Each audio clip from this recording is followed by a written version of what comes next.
피 한 방울로만 여닫히던 문이 이제는 뜻으로 다시 열린다.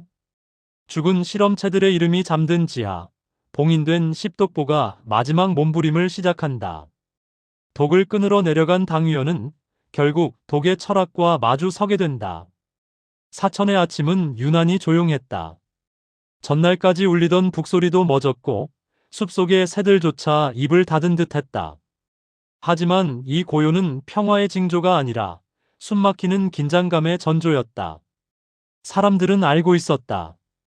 전쟁보다 무서운 것은 진실이 드러나는 순간의 정적이라는 것을. 당위원은 당문의 본체를 향해 걸었다. 그의 발밑에서 미묘하게 울리는 진동이 느껴졌다. 그건 단순한 땅의 흔들림이 아니었다.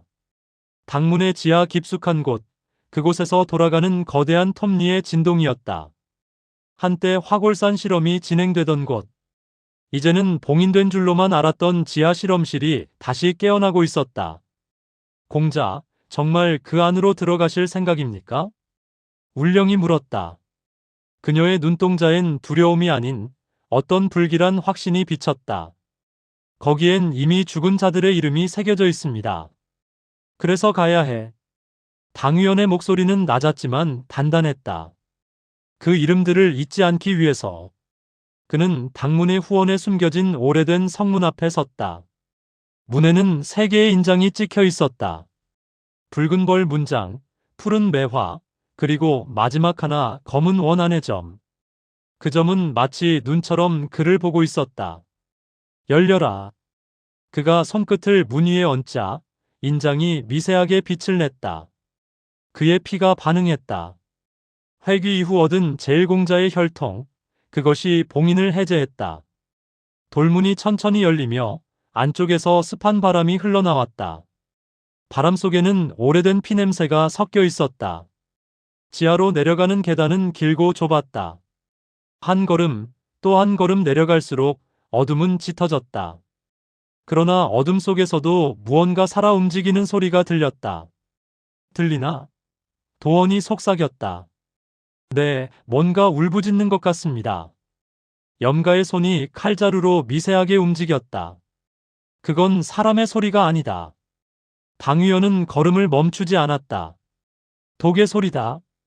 그가 마지막 계단을 내려섰을 때 눈앞에 광대한 공간이 열렸다. 벽면엔 수십 개의 유리관이 세워져 있었다. 그 안에는 사람의 형체를 한 그림자들이 담겨 있었다. 눈도 입도 없는 인간의 껍데기들. 그들의 몸을 따라 검은 액체가 흘렀다. 그건 피가 아니라 무형독이 응고된 것이었다. 울령이 입술을 눌렀다. 이건 뭐죠? 십독보의 잔재. 당위원의 시선이 한 유리관에 멈췄다. 그 관에는 희미하게 글씨가 새겨져 있었다. 제사형 식골산 변종. 그 밑에는 희미하게 적힌 이름이 있었다. 당녀. 그의 숨이 잠시 멈췄다. 그녀가 여기 있었다고? 아니. 염가가 낮게 속삭였다. 그녀는 이미 사라졌죠. 하지만 기록은 남았다. 그녀의 실험체가, 그리고 그녀의 유언이. 그때였다. 공기의 흐름이 변했다. 지하의 벽면에 새겨진 문양이 동시에 빛나기 시작했다. 10개의 벌 문양이 원을 이루며 회전했다. 중앙에는 붉은 점 하나 심장처럼 뛰고 있었다. 이건 봉인이 아니야. 당위원이 중얼거렸다. 이건 재가동 장치야. 바닥이 흔들렸다. 유리관 하나가 금이 가며 균열을 냈다. 그 안에 그림자가 움직였다. 눈이 없던 형체의 눈이 열리고 입이 찢어졌다. 그 입에서 나온 건 비명이 아니라 바람이었다. 살아있는 독이 울부짖는 소리. 공자, 빠져나가야 합니다. 도원이 외쳤다. 그러나 당위원은 뒤돌지 않았다. 그는 허리춤에서 바늘통을 꺼냈다. 비와 십침 제오식 정열침. 바늘이 허공으로 날았다. 공기 중에 흐르던 검은 기운이 순간 정지했다. 그 정지 속에서 붉은 빛의 실선이 생겼다. 그 실선은 마치 피의 강줄기처럼 공간을 가로질렀다. 당위원이 두 번째 바늘을 던졌다. 제육식 흡혈침. 두 바늘이 서로 교차하며 하나의 십자 형태를 만들었다. 십자 중심에 모인 기운이 폭발하듯 빛났다. 지하 전체가 붉게 물들었다. 유리관의 독채들이 비명을 질렀다. 그러나 그 비명은 금세 끊겼다. 피가 아닌 독의 흐름이 멈췄기 때문이다. 바닥이 멈췄다. 공기도 다시 숨을 쉬기 시작했다. 울령이 숨을 몰아쉬었다. 공자 방금 건 십독보의 첫 제어법. 독을 억제하기 위한 대항 구조. 그는 손바닥에 맺힌 피를 닦으며 말했다. 이건 누군가가 이미 설계해둔 장치야. 아마도 당녀가 남긴 마지막 방어책이었을 거야. 지하의 중앙 금속 패널 위에는 작은 상자가 놓여 있었다. 상자 위에는 벌 문양 대신 붉은 매화가 새겨져 있었다. 그는 조심스레 상자를 열었다. 안에는 얇은 금속판 한 장이 있었다. 금속판에는 글씨가 새겨져 있었다. 십독보의 봉인자는 피가 아닌 뜻으로 이 문을 다시 열 것이다. 독을 다루되 사람을 버리지 말 것. 당녀에서 당위원의 손끝이 떨렸다. 당녀 결국 넌 이걸 위해 몸을 던졌구나. 그의 눈에 피보다 짙은 감정이 고였다. 벽면의 문양이 서서히 빛을 잃었다. 십독보의 원은 다시 정지했고 지하의 공기마저도 잠잠해졌다. 그때 염가가 바닥의 흔적을 발견했다. 공자, 이건 발자국입니다. 누구의? 우리 외엔 아직 한 명 더 있습니다. 그녀가 가리킨 자리는 피로 남은 발자국이었다. 발자국의 모양은 낯익었다. 이건 당위원의 입술이 굳었다. 당운평의 것. 침묵. 그리고 천장에서 떨어지는 물방울 하나. 그 한 방울이 돌바닥에 떨어져 잔잔한 파문을 만들었다. 파문은 원형을 그리며 벽면의 문양을 다시 비추었다. 그 문양이 아주 희미하게 다시 빛나기 시작했다. 봉인은 완전히 닫히지 않았다. 지하의 공기는 다시 얼었다. 십독보의 원이 꺼진 줄 알았으나 벽면에 미세한 은빛 강맥이 보일 듯 말 듯 깜빡였고 그 깜빡임 사이로 돌의 숨결이 서늘하게 드나들었다.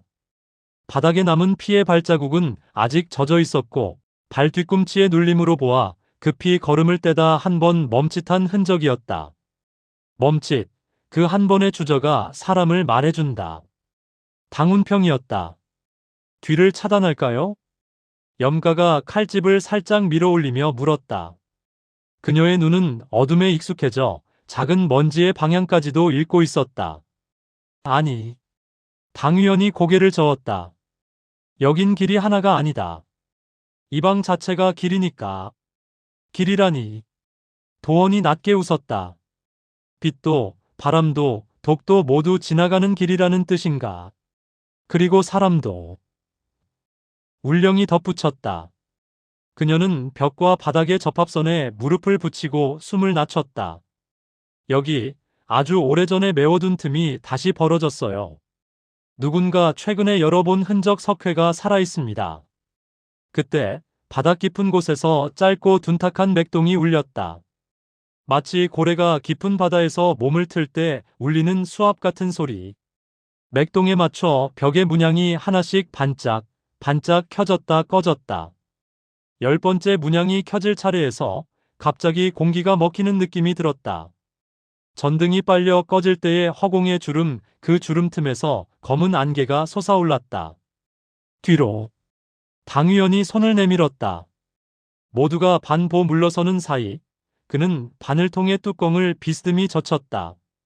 비화십침 제호식 정혈침의 잔열이 아직 손끝에 남아있었으나 지금 필요한 것은 억제가 아니었다. 억제는 시간을 벌 뿐 길을 바꾸지 못한다. 검은 안개는 땅에서 솟았으나 물의 흐름을 닮아 벽을 타고 천천히 돌아들었다. 그 속에서 뼈를 갉아먹는 미세한 울음이 섞여 있었다. 울음은 바람을 싫어하고 고요를 기어다닌다. 당위원은 그 울음의 주파를 귀 뒤편으로 받아들였다. 귀 뒤에 얕은 혈에 바늘 없는 바늘을 세우듯 의식으로 점을 찍자 울음의 곡선이 조금 보였다. 식골산 변종. 당문이 과거 여러 차례 실패로 끝낸 파생식이었으나 누군가 당향과 온도 구배를 이용해 길을 열어준 것이다. 산공독의 순과 섞여 있어요. 울령이 재빨리 시험포를 펼쳐 흰 천을 살짝 흔들었다. 천 가장자리가 푸르게 물들다 곧 무채색으로 바뀌었다. 응답이 늦어요. 반응 억제가 아니라 지연이에요. 그럼 내 쪽과 맞물린다. 당위원이 숨을 깊게 들이켰다. 갈비 아래로 숨을 가라앉히고 들숨과 날숨 사이의 늪을 넓혔다. 혈류신공 삼식 분천 준비. 도헌 염가. 넌 무기를 떼고 넌 바람을 끊어. 울령 냉혈초. 그가 말을 끝내기도 전 안개 속에서 형체 하나가 내달렸다. 사람을 닮았으되 사람의 순서를 잃은 육신관에서 새어나온 독체였다. 눈이 열리며 흰 속살 대신 검은 유리알 같은 막이 반짝였다. 입은 말 대신 바람을 내뿜었다. 그 바람이 피부에 닿는 순간 가려움과 통증이 아닌 비어짐이 먼저 찾아왔다. 살이 녹는 공포보다 더 서늘한 자기의 감각이 빠져나가는 체감. 붙지마. 당위원이 어깨로 도원을 밀어내며 앞으로 섰다. 손끝에 작은 매듭 둘을 세웠다. 하나는 들숨의 문턱에, 하나는 날숨의 문턱에 독연 이중 매듭. 독체가 내쉰 바람이 매듭에 걸려 한 박자 늦어지는 동안 염가의 쌍도가 공기의 등줄기를 잘라 독의 연결을 끊었다. 잘린 연결은 길을 잃은 안개처럼 허공에서 잠시 맴돌다가 바닥으로 떨어졌다. 지금 도원의 대검이 직선으로 내리꽂혔다. 그러나 살을 베지 않았다. 그는 바닥을 쳤다. 석판 아래에 숨은 공기주머니가 터지며 역풍이 일었다. 역풍은 안개의 턱을 치받아 올렸고 올려진 턱을 당위원의 손끝이 집었다. 비와 십침, 견맥침. 바늘 없는 바늘이 독체의 가짜경을 잡아 끌었다. 진짜 경맥이 아닌 독이 흉내낸 길. 그림자를 잡아당기듯 길을 비틀자 독체의 무릎이 꺾였다. 눈의 유리막에서 미세한 거품이 일었다. 거품은 울음의 절정이었다. 그 순간 그의 가슴 깊은 곳에서 역류가 튀어올랐다. 피가 아니라 숨이, 기가 아니라 독의 메아리가. 혈류신공의 첫 역류. 분천으로 발바닥으로 내린 피가 되돌아오며 냉기를 끌고 올라왔다. 무릎 허벅지 옆구리 심장. 심장 뒤편에서 얼음 바늘이 톡 하고 박히는 느낌. 손끝이 잠깐 무뎌졌고 시야의 가장자리가 종이처럼 말렸다. 공작. 울령이 냉혈초가 떠있는 작은 병을 그의 입술에 댔다. 그가 머리를 젖히자 바닷물 비슷한 짠맛이 목을 타고 내려갔다. 짠맛이 독의 혀를 둔하게 만들었다. 말리던 시야의 종이 끝이 다시 펴졌다. 괜찮아. 당위원이 숨을 이어 붙였다. 조금만 더. 그는 역류의 뒷부분을 붙잡았다. 역류는 강이 돌아드는 습관을 닮아 모서리에서 속도를 잃는다. 갈비의 모서리, 팔꿈치의 모서리, 손목의 모서리 세 군데에 얕은 점을 찍었다. 혈류신공 맥준. 세 점이 별처럼 동시에 깜빡하자 되돌던 숨이 분산되었다. 분산은 위기가 아니다. 선택이다. 독체가 다시 일어섰다. 이번엔 입이 아닌 등에서 바람이 나왔다. 등줄기 중앙 독의 척수가 열렸다. 벽의 문양 10번째가 이때에 맞춰 또 한 번 깜빡였다. 깜빡임과 독의 호흡이 맞물리자 실험실 천장에 매달려 있던 쇠사슬들이 덜그럭거렸다. 사슬의 진동수는 사람의 심박과 같았다. 봉인이 연결돼 있어. 염가의 목소리가 낮게 갈라졌다. 독체와 병문양이 서로 호흡을 공유해. 그럼 호흡을 틀어야지. 당위원은 발끝을 모래 쓸 듯 돌려 세웠다. 혈류신공 역식 변형. 좌측 늑골 미간 우측 완골, 삼각호흡. 그가 들이쉰 들숨이 세 갈래로 나뉘었다. 하나는 위로, 하나는 옆으로, 하나는 안쪽으로. 삼각형의 꼭지점마다 미세한 빈칸을 두었다. 빈칸은 물을 부르고 무는 독의 혀를 헛디디게 한다. 독체의 바람이 빈칸에 발을 헛디디자 벽의 10번째 문양이 한 박자 늦게 켜졌다. 외따로 놀기 시작한 문양은 사슬의 박자를 흐트러뜨렸고 사슬은 자기 무게를 기억했다 떨어질 듯 말 듯 끝내 멈춤. 좋아, 지금이 끝. 도원이 사람 둘 어깨만 한 격철을 들어올려 독채와 벽 사이의 바람길을 가로질렀다.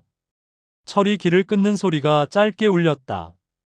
염가는 그 틈에 칼을 눕혀 반사면을 만들었다. 반사면에 부딪힌 독의 바람이 스스로에게 되돌아갔다. 비화십침, 반독침. 당위원의 손끝에서 보이지 않는 가느다란 활이 켜졌다. 활시위 같은 기류가 독채의 입과 등 사이 가장 짧은 곡선을 잡아들 쏘았다. 되맞은 독의 숨이 독채의 유리막 눈 위에서 성해처럼 번졌다. 성해가 한 번 갈라지더니 안에 검은 동공이 사람빛을 아주 잠깐 띄었다. 사람빛 그 속에서 당뇨의 옅은 음성이 스쳤다. 독은 죄의 이름으로 시작되어 피의 이름으로 끝난다. 그는 손을 내렸다. 멈춰. 하나의 명령. 그러나 명령은 칼이 아니었다. 문장이었다.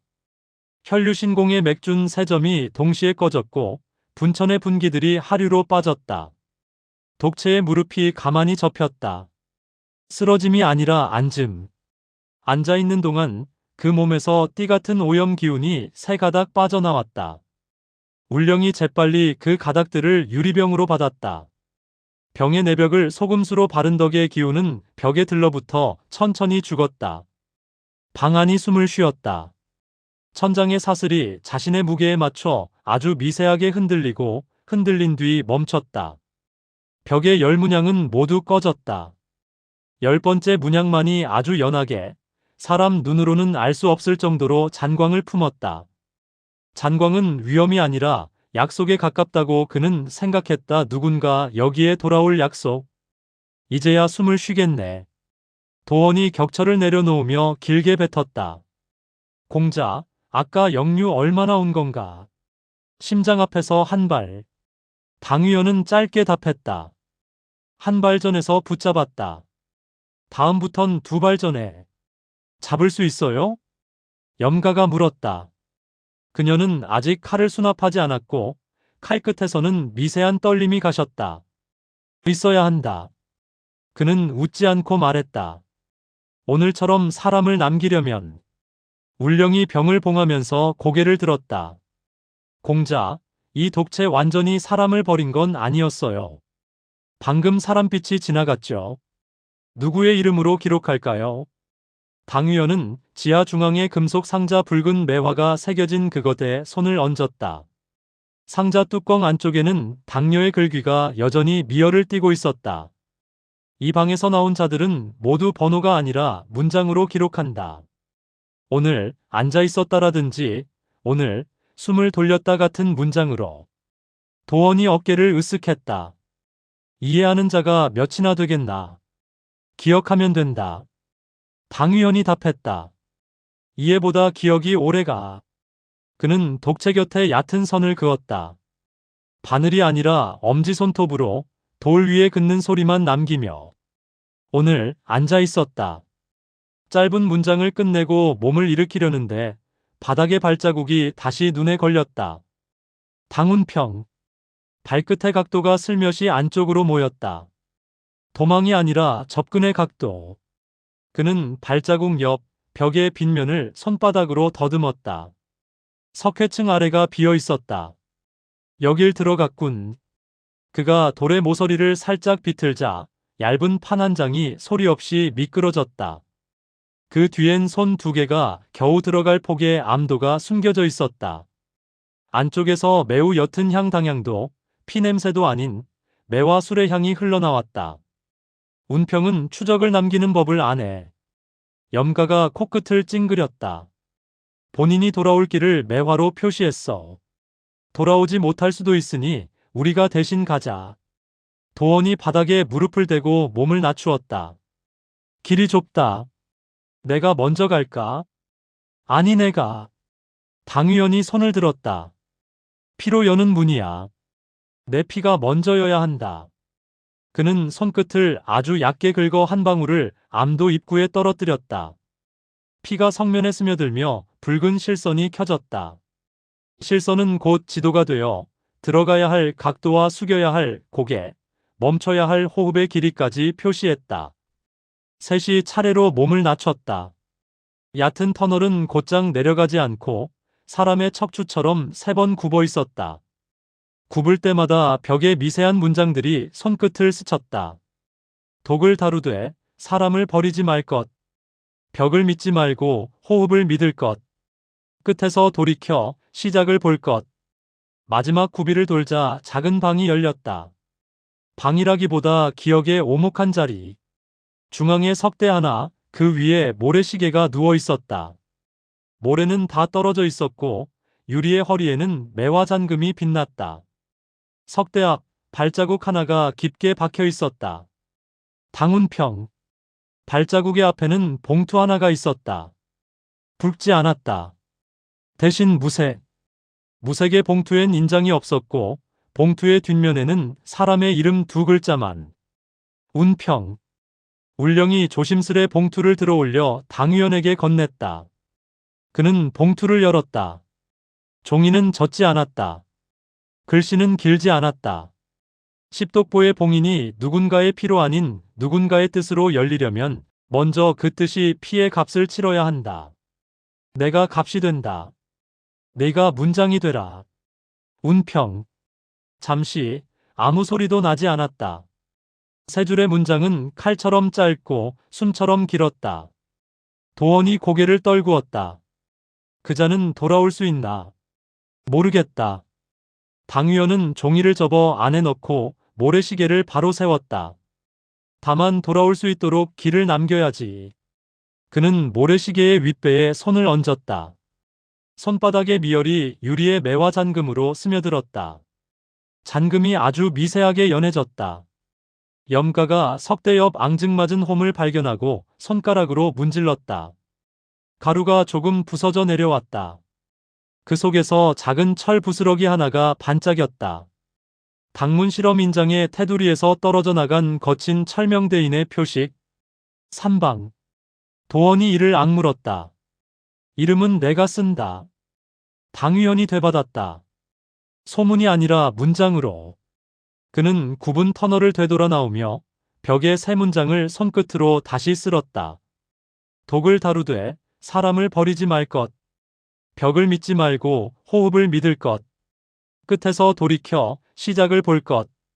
지하 실험실로 돌아왔을 때 독채는 그대로 앉아 있었고 눈의 유리막 아래 사람빛이 얇게 남아 있었다. 울령이 병을 저울에 올려 잔존량을 기록했다. 염가는 칼을 닦으며 피로 쓰는 문장을 준비했다.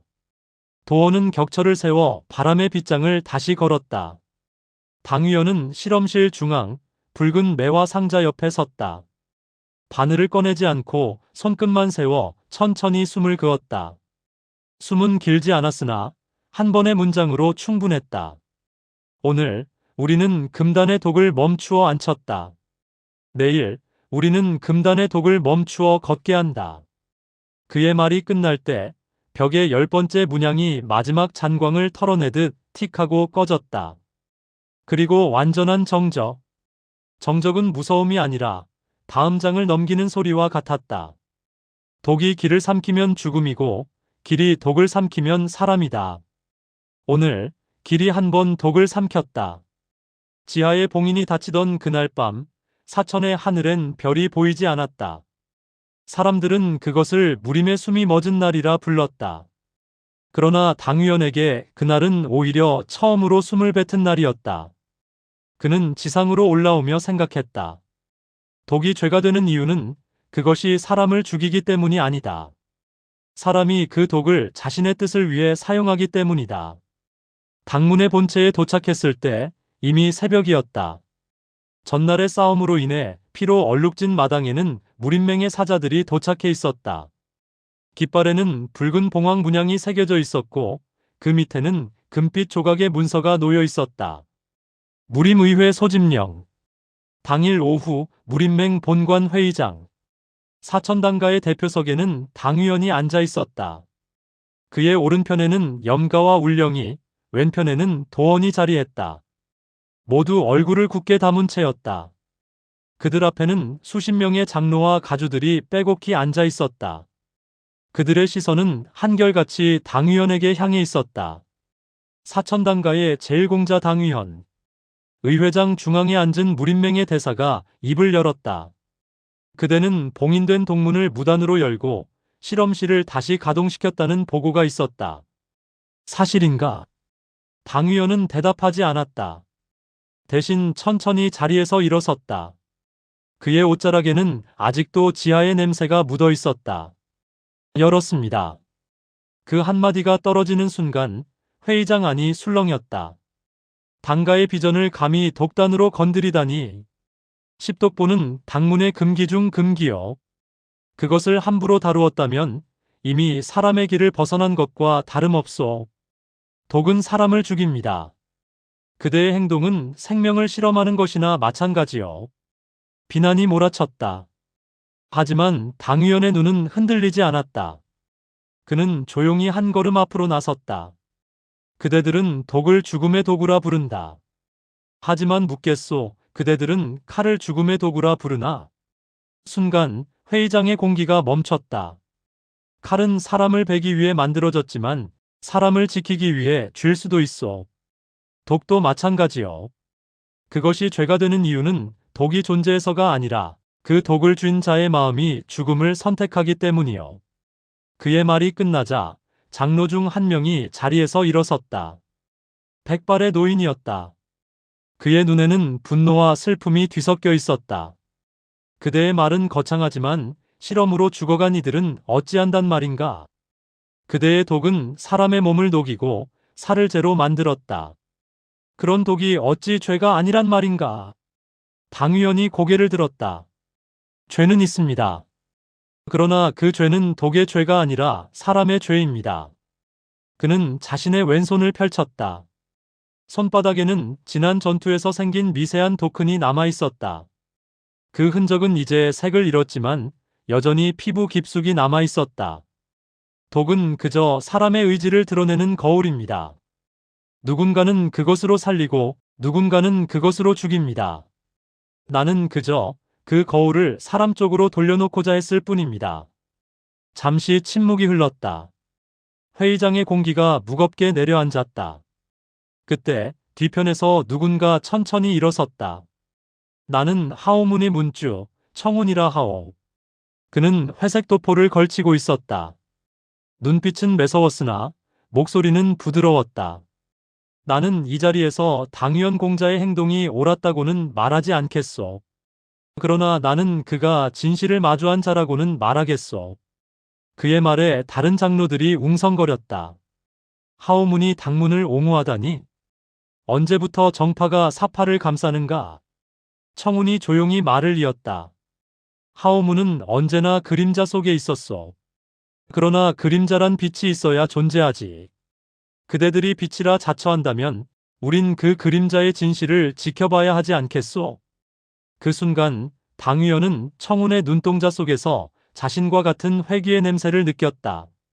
살아남은 자의 눈빛. 수많은 죽음을 거치고도 꺼지지 않은 불의 잔불. 그는 고개를 숙이며 말했다. 감사합니다, 문주. 감사할 일은 아니요. 당신이 말한 거울의 방향이 틀렸을 수도 있으니까. 청운은 돌아서며 한마디를 남겼다. 거울은 한 번 비추면 다시 돌아보지 않소. 그대의 독이 사람을 살릴 수 있다면 다음엔 우리 하오문이 그것을 증명하겠소. 그의 발걸음이 멀어지고 회의장은 다시 조용해졌다. 무림맹의 대사가 천천히 입을 열었다. 당위현, 그대의 행동은 무림의 금기를 어긴 중죄다. 그러나 그대의 의도는 그 금기를 지키기 위함이었다고 판단한다. 그는 봉황문양의 인장을 찍은 문서를 내밀었다. 당문은 금기 해제 이전까지 감시 대상으로 지정된다. 하지만 그대에게는 하나의 기회가 주어진다. 기회라면? 현사왕의 잔당이 사천 북문에 모여 있다. 그곳에서 독의 재앙이 퍼지고 있다. 그대의 말대로라면 그 독을 제압할 수 있겠지. 당위원이 고개를 끄덕였다. 좋습니다. 그곳이야말로 제가 나아가야 할 길입니다. 그는 문서를 받아들고 뒤돌아섰다. 그의 뒤를 따라 염가와 도헌, 울령이 조용히 걸었다. 세 사람의 발걸음은 무겁지 않았다. 그들의 마음속에는 한 문장이 새겨져 있었다. 독은 죄가 아니다. 죄는 독을 쥔 마음에 있다. 그리고 그 문장이 훗날 무림에 전해져 혈류의 철학이라 불리게 되었다. 사천의 북문은 여전히 피비린내로 가득했다. 하늘은 붉지 않았지만 공기 속에는 피보다 짙은 금속 냄새가 섞여 있었다. 전날 내린 비가 흙과 피를 뒤섞으며 진흙으로 굳었고 그 위로 까마귀들이 날았다. 그들이 지저귀는 소리는 단순한 울음이 아니라 전쟁의 잔향이었다. 당위원은 말을 멈추고 하늘을 올려다보았다. 구름 아래에는 누군가의 싸움 흔적이 선명히 남아 있었다. 붉은 동무가 사라진 듯하지만 그 자리를 대신해 희미한 흰 안개가 땅을 덮고 있었다. 그것은 산공독의 자녀 기운. 당문이 과거 천마신교의 군세를 상대로 실험했던 그 치명적인 독이었다. 공자, 공기가 이상합니다. 염가가 손바닥을 펼쳐 바람을 가늠했다. 손끝의 기운이 스치자 미세한 잔광이 피어올랐다. 식골산의 흔적이 아니에요. 이건 새로 만든 변종이에요. 당운평의 흔적일지도 모르지. 도원이 낮게 말했다. 그자가 남긴 발자국, 지하의 암도, 그리고 그 편지. 그 모든 게 이곳으로 이어졌다는 생각이 드오. 그렇다면 우리가 막아야 할 건 단순한 잔당이 아니겠네요. 울령의 말이 공기를 가르듯 날카로웠다. 당위원은 천천히 숨을 들이쉬었다. 이번엔 싸움이 아니라 수련이다. 그의 눈빛이 어두운 구름을 뚫었다. 피를 다스리는 수련. 사람의 피가 아니라 내 안의 피를 다스려야 할 때다. 그들은 산기슭에 도착했다. 폐허가 된 절터 하나가 그곳에 있었다. 기와장은 모두 부서졌고 마룻바닥에는 피의 자국이 그물처럼 얽혀 있었다. 그 자국의 중심에 누군가가 서 있었다. 공자, 보십시오. 울령이 손가락으로 가리킨 그곳엔 하얀 머리를 가진 노인이 서 있었다. 그의 등에는 당문의 벌 문양이 새겨진 검은 문양이 있었다. 하지만 그것은 살에 새긴 문장이 아니라 독으로 새긴 문양이었다. 반갑구나, 당위헌. 그 노인의 목소리는 기이하게 부드러웠다. 너의 피는 내가 만든 길 위를 걸어왔구나. 삼방이석. 당위헌은 낮게 말했다. 당문의 금단 실험을 주도했던 자. 노인이 웃었다. 나를 그렇게 불러도 좋다. 나는 죄인이고 동시에 당문의 그림자였다. 그는 천천히 손을 내밀었다. 그의 손끝에서 검은 액체가 흘렀다. 그 액체가 땅에 떨어지자 흙이 순간적으로 부풀어 올랐다. 피와 독이 섞여 새로운 생명처럼 꿈틀거렸다. 이게 바로 진정한 피의 길이다. 너는 독을 거부했지. 그러나 피는 겁으로 정화되지 않는다. 당위원의 눈빛이 차가워졌다. 그럼 네가 말하는 정화는 무엇이지? 피를 피로 씻는 것. 그 말이 끝나자 삼방이석의 손끝에서 피의 안개가 솟구쳤다. 그건 독이 아니라 피였다. 하지만 그 피는 이미 독보다 더 부패한 살아있는 혈류였다. 도원이 대검을 뽑았다. 공자, 이건 사람이 아닙니다. 아니, 그는 아직 사람이야. 당위원이 손을 들어 그를 막았다. 이건 내가 감당해야 할 길이야. 그는 손끝에 바늘을 세웠다. 비와 십침 제구식 혈화침. 붉은 빛의 실선이 공기를 가르며 삼방이석의 몸을 향해 날았다. 하지만 노인은 피식 웃으며 손끝으로 그 바늘을 집어 삼켰다. 너의 바늘은 나의 피에서 나왔다. 순간 당위원의 손끝에서 피가 역류했다. 손등에 핏줄이 부풀며 심장까지 파고들었다. 그는 이를 악물었다. 이건 시험이다. 피가 나를 삼키기 전에 내가 피를 지배해야 한다. 그는 양손을 맞잡았다. 혈류신공 사식 융혈. 그의 몸에서 붉은 안개가 일었다. 피가 흐르지 않고 돌았다. 돌아 흐르는 피는 독을 밀어냈고 독의 기운은 다시 피로 돌아왔다. 그는 그 균형을 유지하며 전진했다. 삼방이석의 눈빛이 흔들렸다. 네가 이걸 버텨낼 줄이야. 난 당문의 피를 이어받았지만 그 죄를 되풀이하지는 않는다.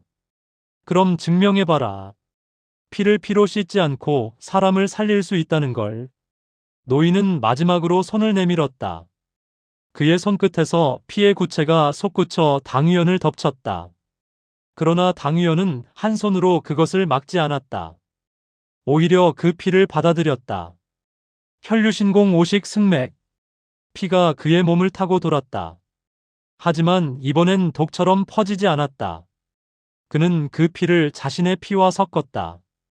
이질적인 기운이 잠시 충돌하더니 곧 조용히 가라앉았다. 삼방이석의 눈빛이 점점 흐려졌다. 내가 정말 사람의 길을. 그는 말을 잇지 못했다. 당위원의 손끝에서 피의 흐름이 멈추며 그를 감쌌다. 노인은 마지막 숨을 내쉬며 미소를 지었다. 당녀가 옳았구나. 그 말과 함께 그는 붉은 안개 속으로 사라졌다. 남은 건 검게 변한 피의 자국과 그 중심에서 반짝이는 붉은 매와 한 잎이었다. 당위원은 그 잎을 손바닥에 올려놓았다. 그 잎은 뜨겁지도 차갑지도 않았다. 그저 살아있었다. 이제야 알겠다. 그는 조용히 말했다. 독은 죽음을 만들지 않는다. 피가 죽음을 기억할 뿐이다. 그의 몸속에서 맥이 하나씩 정리되었다. 마치 긴 악보 위에 음표를 새기는 듯한 규칙적인 흐름이었다. 그의 눈빛이 잠시 붉게 빛났다. 그건 피가 아니라 생명의 색이었다. 사천의 하늘이 맑아 보이는 날이었다. 그러나 맑음은 평화의 징표가 아니었다. 구름 사이사이로 내려앉은 빛은 칼날처럼 얇았고 그 칼날 아래 당문의 마당은 숨을 죽인 채 가만히 엎드려 있었다. 사람들은 속삭였다. 금단의 지하가 멈췄다더라. 그를 의회가 살려보냈다더라. 그리고 마지막에 꼭 덧붙였다. 그래도 감시는 더 세졌다더라. 당위원은 본체의 긴 복도를 천천히 걸었다. 바닥의 광택은 지나치게 매끈했다. 반사되는 자신의 얼굴은 피도 먼지도 없이 너무 깨끗했다. 깨끗함은 언제나 누군가의 손길을 증명한다. 손길이 많을수록 감시는 조용해지고 조용해질수록 칼은 깊어진다. 복도의 끝, 서고 앞에 서자 울령이 먼저 고개를 숙였다. 공자, 오늘부터 장부 열람은 동행 확인 후 가능하답니다. 서고직이 아니 감찰서기로 승격되었다네요. 이름이 바뀌면 숨은 더 잘 쉬지. 그가 웃지 않고 답하자 어둠 속에서 낮고 굳은 목소리가 튀어나왔다. 규례는 사람을 살립니다, 공자. 감찰서기, 이름은 변했으되 눈빛은 그대로인 노인이 한 발 나왔다. 그의 소매 끝은 먼지 한 톨 없이 반듯했고 눈썹 사이엔 한 획의 주름이 새로 돋아 있었다. 금단의 장부는 세 겹으로 봉하였고 열람은 세 사람의 증인이 있을 때만 허합니다. 공자라 하여 예외는 없습니다. 세 사람. 당위원이 되물었다. 누구의 눈이든 셋이 모여야 진실이 된다 그런 뜻이었지. 그 문구를 기억하는 자가 많지 않을 텐데. 노인의 눈썹이 아주 조금 풀렸다. 기억은 이해보다 오래가니까요. 울령과 염가, 그리고 도원이 증인이 되어 봉인이 풀렸다. 문틀에서 은사가 한 올씩 끊어질 때마다 서고의 공기가 한 톤씩 낮아졌다. 장부의 첫 장을 넘기려 할 때 당위원의 손끝이 멈췄다. 종이 모서리, 손톱 하나 걸 만큼의 미세한 틈. 그 틈에 햇살이 닿자 아주 얇은 광막이 반짝였다. 비연. 그가 낮게 부르자 서고 그림자에서 미풍처럼 익숙한 기척이 일어났다. 하오문의 비연이 아무 소리 없이 앞으로 나왔다. 오늘은 소문을 만들러 온 게 아니라 글자를 읽으러 왔습니다. 글자는 칼보다 솔직하지. 그의 말에 비연은 가볍게 고개를 숙였다. 그래서 더 위험하죠. 장부의 중앙에 붉은 매화 수결이 다시 나타났다. 당녀. 그러나 이번엔 이름의 선이 완전하지 않았다. 붓끝이 한번 미끄러진 자리에 다른 피랍이 이어 붙듯 덧나 있었다. 비연이 숨을 가볍게 거두었다. 한 사람이 쓴 이름이 아닙니다. 마지막 회기 대필입니다. 감찰서기의 눈이 가늘어졌다. 누구의 손인가? 왼손잡이, 짧은 손마디, 종이를 밀어 쓰는 습관. 그리고 잉크의 당향. 비연이 장부 가장자리를 코끝에 스치듯 가져갔다 놓았다. 서고의 잉크는 무향인데요. 울령이 낮게 중얼거렸다. 외부인. 당위원이 결론처럼 말했다. 혹은 내부의 외부. 장부를 더 넘기자 십독보의 원형도 아래 작게 찍힌 주석 글귀가 눈에 박혔다. 독을 다루되 사람을 버리지 말 것. 벽을 믿지 말고 호흡을 믿을 것. 끝에서 돌이켜 시작을 볼 것. 모두 당뇨의 필체였다. 그리고 세 줄 아래 또 다른 한 줄이 새로 숨어 있었다. 시선을 빌려 시선을 남긴다. 감찰서기가 고개를 갸웃했다. 시선? 시의 선? 보고 쓰라는 뜻이겠죠. 비연이 장부를 살짝 기울였다. 한쪽 끝, 잉크의 맺힘이 그림자처럼 길어졌다. 그림자의 길이를 손톱으로 재듯 당위원이 그 각을 맞추자 장부의 옆줄이 마치 별자리를 그리듯 얇게 이어졌다. 별자리는 서고 창의 살과 정확히 포개졌다. 창살은 49. 별의 점도 49. 그중 7이 굵고 그 7을 이으면 애 모양이 생겼다. 당뇨의 시선이 가리키는 문. 그가 낮게 말했다. 비연은 창을 열지 않고 빛의 각만 바꾸었다. 서가의 그림자가 길게 옮겨지며 뒷벽 석판의 윤곽을 드러냈다. 매끈해야 할 석판의 오른쪽 아래 모서리가 미세하게 높았다. 여기. 울령이 작은 송곳을 대자 딱 하고 아주 얇은 표피가 들렸다. 안쪽에는 종이가 아니다. 가로 세치, 세로 5치쯤 되는 얇은 금속판이 숨어 있었다. 금속판의 표면엔 칼날로 긁은 자국이 겹겹이 얽혀 있어 글자가 되었다. 손으로 만지면 피가 스미는 글자. 감시가 시작되면 나를 의심하라. 감시가 사라지면 모두를 의심하라. 나는 문장을 남긴다. 너는 길을 남겨라. 당뇨. 잠시 아무도 숨을 쉬지 않았다. 비연이 제일 먼저 눈을 들었다. 문장은 남기고 길은 남기지 않았다. 그 말은 시선의 반대편에 길이 있다는 뜻입니다. 도원이 벽을 두드렸다. 돌은 단단했다. 그러나 단단함은 길의 부정이 아니라 길의 변장이다. 그가 한 번 더 두드리려 할 때 당위원이 손을 들었다. 칼이 아니라 숨으로. 그는 벽 앞에 섰다. 혈류신공 이식역식 문호변조. 들숨을 하나 둘셋으로 나눠 의 획처럼 점이고 날숨을 호의 가로획처럼 가늘게 눌렀다. 숨의 각과 길이를 벽의 무늬 틈새에 맞추자 석회 안의 미세한 공기관이 연속으로 반응했다. 딸각딸각.